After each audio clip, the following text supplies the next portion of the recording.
lot of you guys been asking for my stretching routine, so here it is. That's it. Peace. Haha, gotcha, you fell for it, didn't you? I'm so funny. No, I'm not. Okay, anyways, this stretching routine I mainly got from the knees over toes guy. If you guys have any knee problems or anything, I highly recommend. I've had patellar tendonitis since like high school and he's helped me out a ton. So the first stretch is like a decline calf stretch. So I get one of these slant boards and I just put it like this. You can use anything. Like I'll use a yoga block sometimes when I'm traveling. This is like a little too big. I'll even use like a yoga block. So you just put one foot like this and you just stretch. And it feels really good, honestly. Every stretch I do for about 1 minute. So I'll set a timer on my super ghetto smartwatch that I got for like 10 bucks on Amazon. And the whole time I'm just flexing this leg. I try to stretch every morning. What's interesting is I used to hate stretching, but now I've fallen in love with it and I feel like it's like both a mental and a body reset. And I just try to stay off my phone and I try to, excuse me, that was gross.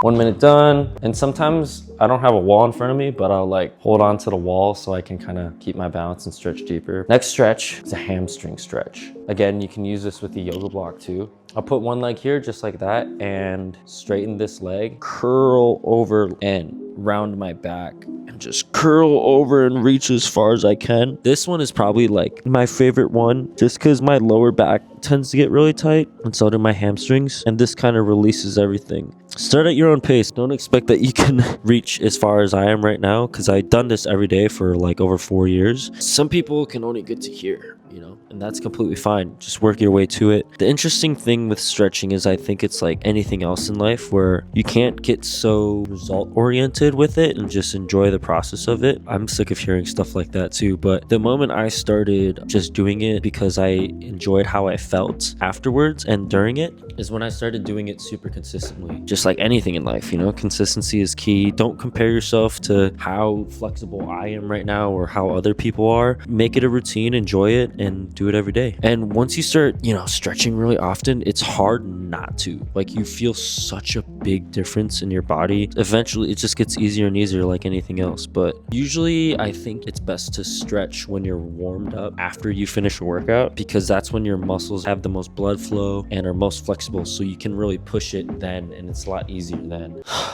So yeah, so those were the hamstrings. We did calves, hamstrings. So this next stretch is for your glutes. And what you do is you lie down, you find a wall, you put one leg about a 90-degree angle, the other leg crosses over, and you think about pushing this knee that way. The reason why you don't want to push with your hand though, without your hand, you're gonna activate that muscle, which is gonna stretch it better. I'll show you what it looks like on this side. Cross over like this, and you pushing this through.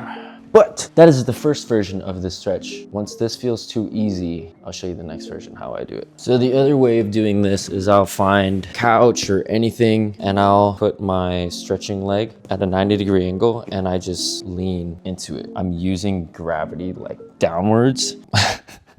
It hurts. I feel like I get a deeper stretch this way. It's really important to breathe through it because it is painful sometimes. And so I try to find the comfortable in the uncomfortable. And when you start breathing through it, it starts to get easier. So for me, that's why it's always a mental reset because I like to think about it as a metaphor for life. You're gonna get uncomfortable in life. And so trying to find the comfortability, which is for me with breathing. And I try to take that with anything.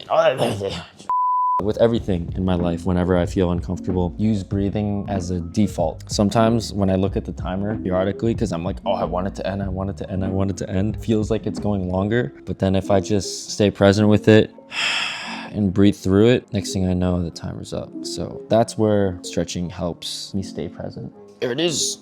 Oh, next one is very painful.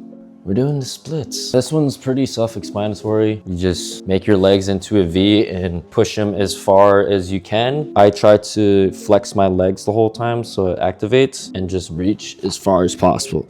Now this one in particular, when you're watching this, please do not get discouraged at all. I've literally been doing this stretch since I was born. That's why I can go very far. This one, a lot of times I'll even just like watch TV like this. It's also very helpful at the end of training. Have someone push you even further. Again, don't get discouraged. I've seen people start from like this. Make it to as far as I can. But I'm gonna start my timer.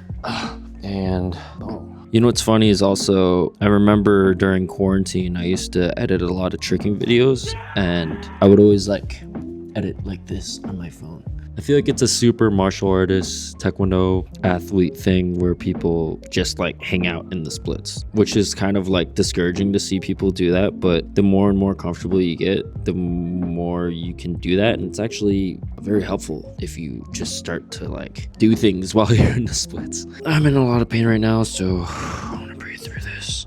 Oh, that minute went by kind of fast. Yeah, really important at the end of this one, you come back slow, especially if someone's pushing you.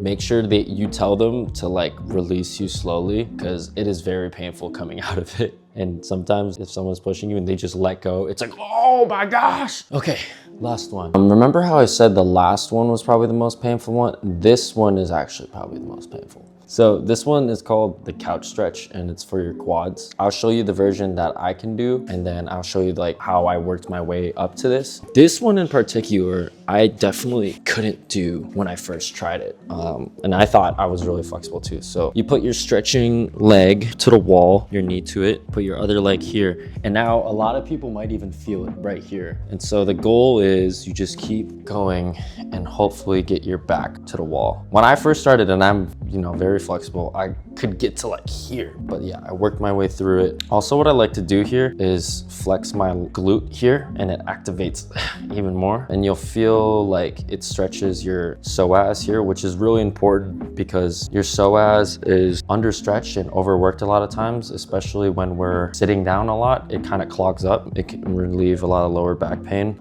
Sometimes I like to put this side up because my QLs get tight a lot of times. No, just reach up like this. But this one definitely sucks. 1 minute done. Okay.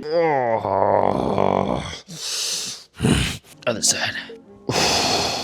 This is the last one, so I'm gonna wrap things up here. I would hope that if you try this routine, you'll see how good you feel after, and it'll motivate you to keep doing it consistently. But yeah, that's it. Thanks for watching. Let me know how you guys feel after doing this stretch. Probably very painful in the beginning and while you're doing it, but afterwards you might feel great. Peace.